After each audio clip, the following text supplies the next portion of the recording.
Hi guys, welcome to javainterviewquestions.com. This is Sandeep. In this tutorial, we'll see how to include CSS in web page. How to include CSS in web page and in how many ways we can include CSS in web page.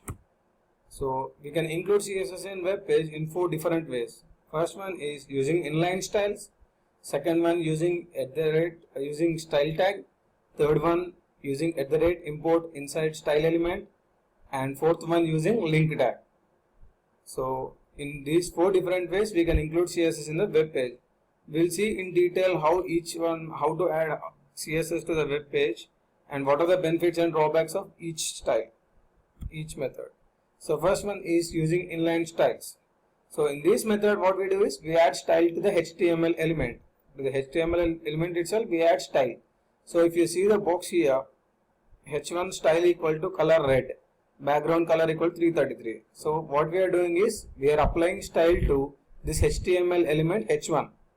So here CSS is added to HTML attribute style. Styles get applied only to the element added. So whatever the style we are applying, color red and background, it will apply only to the header one. So this is the very inefficient way of adding CSS. This is the worst and inefficient way of adding CSS. So this is not recommended to use. So next, go to the next way. So the other way is using style tag. So what we do in style tag, using style tag. In style tag method, what we do is we add all the CSS code in the style tag. We add all the code in the CSS code in the style tag. If you see here, style, header, color white, font size 2M. So here what we are doing, we are adding all the CSS code in the style tags. In this styles will apply to all header elements in the page. So this style will apply to all header elements. This approach is not recommended. Why this approach is not recommended? Because here we are mixing style and content. That means we are mixing HTML code and CSS code in a single HTML page. So this is not so recommended. And the third style is using import inside style element.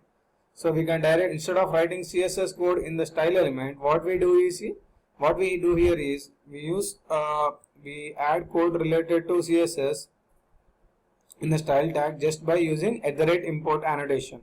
So in this method CSS is defined in a separate file. We define CSS in a different file. So we use the so whatever the CSS file we have defined, we import that file by using @import. But the problem with this approach is when there are multiple files, suppose we are using multiple CSS file for a web page, it takes more time to download. So this approach is also not recommended to use. And the fourth one is using link element. So in this method also we are defining CSS in a separate file.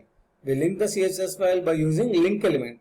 So what we do here is instead of @import annotation, what we do here is we use link element to link the CSS to the HTML. So the link element is placed at the head of the HTML tag. Here the link is placed at the HTML head. This link tag is placed in the HTML head of the tag.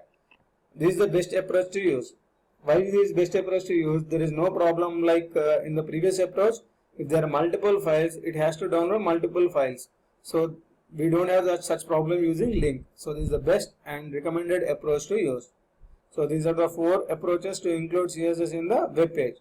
Hope you guys understand this video. In the coming tutorials, what we'll see is we'll write an example code using each method.